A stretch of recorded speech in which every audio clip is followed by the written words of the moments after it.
biryani. Biryani in my own version. Lalagyan ko ng mantika. Kunti lang kasi hindi maganda yung maraming mantika. Lagay ko na sibuyas. Pero haluin hanggang maging golden brown. Bell pepper.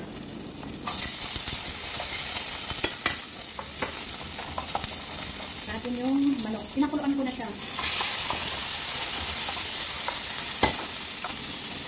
Lalagyan ko na ng yogurt.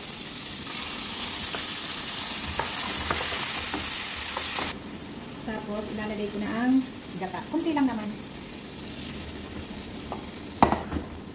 Tatakpan na natin siya.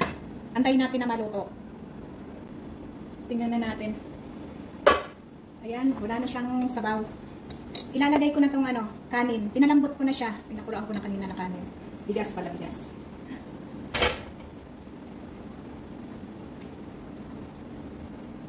Ayan na, takpan na natin, antayin nating maluto.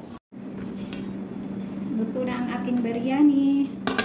Ilalagay natin dito.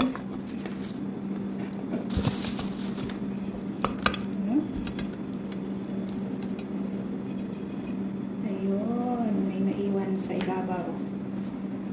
Luto na ang aking biryani. Version ni Manay. Itong version ko ng biryani.